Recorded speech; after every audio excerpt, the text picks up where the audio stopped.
As I'm sure many of you know, recently here in America we've had a string of mass shootings that have started a new round in the gun control debate. Everyone, I think, agrees generally that these mass shootings need to stop, that we need to do something so they don't happen anymore.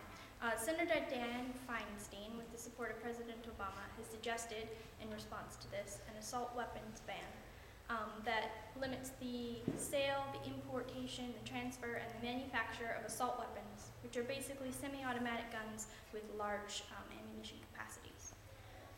In hopes of lending some clarity to the discussion, I'm going to be analyzing the arguments and the assumptions on either side of the debate.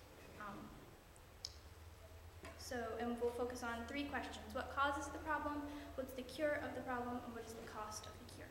So the cause of the problem of mass shootings for the supporters of the assault weapons ban is, among other things, the prevalence and the accessibility of guns.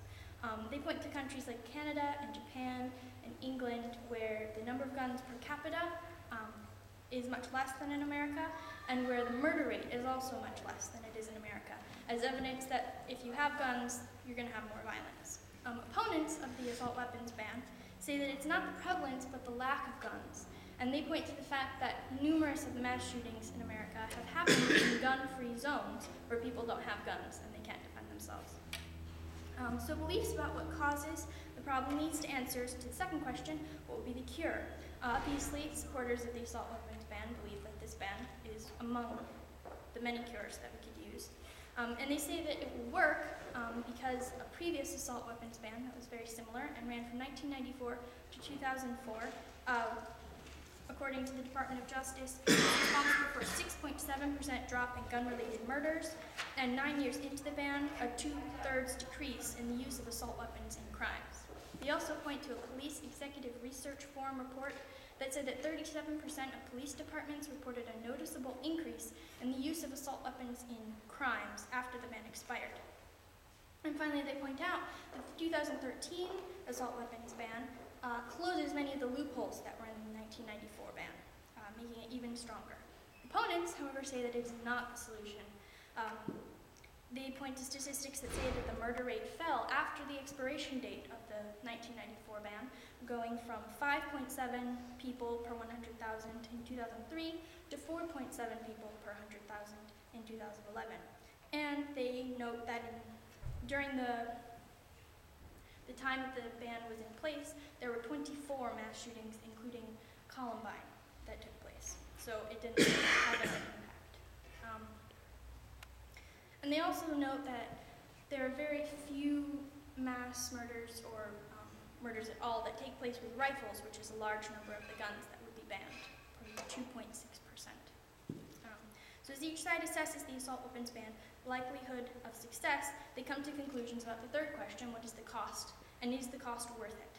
Supporters of the ban say that there's very little cost. Daniel Kaufman, who's a senior fellow at the Brookings Institute, says that there is no known civilian use benefit whatsoever for assault weapons. Senator Feinstein points out that the ban specifically excludes 2,000 guns for hunting and sportsman use, so hunters are not missing out on anything. And they note that the Supreme Court has upheld previous assault weapons bans numerous times, so there's no constitutional detriment. Opponents of the ban say that there is detriment in that the cost is too high. They say that these guns are used for self-defense, and they point to, for example, Korean merchants in Los Angeles, who used assault weapons that are banned in this bill to defend their stores against rioters, and they were successful, when many others were not. They also believe that the bill does infringe on Second Amendment rights, regardless of what the Supreme Court has said. Senator Ted Cruz compared this ban to a book ban under the First Amendment, or to saying that Fourth Amendment rights don't apply to certain people. So the discussion about the causes, costs, and benefits of the assault weapons ban reveals two assumptions behind each side's argument. The first assumption has to do with prevention and response, and which one we need to be trying to do. Supporters believe and emphasize the need to prevent anyone from even having the opportunity to carry out one of these crimes, which is why they propose gun bans. You can't get your hands on a gun, then you can't possibly even consider taking one to a school. Whereas opponents focus on response to it. If someone gets a gun and takes it to a school, how are we going to prevent them from killing anyone? What's our response?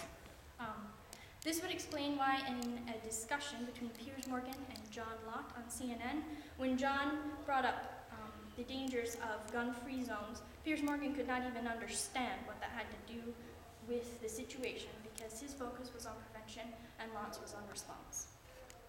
A second assumption has to do with attitudes towards the government.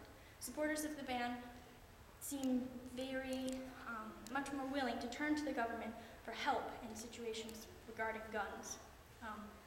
Thus, after the Sandy Hook shooting, President Obama came out with a whole list of things that Congress could do to help fix the problem, whereas opponents of the ban tend to focus on what private individuals can do to prevent mass shootings in the future. The NRA, in response to Sandy Hook, came out with a private initiative to fund security guards in schools. So the assumptions and arguments made by people demonstrate their thought processes and beliefs. If we can understand these arguments and assumptions, then maybe we'll be able to better understand our opponents in the debate and come to an actual conclusion about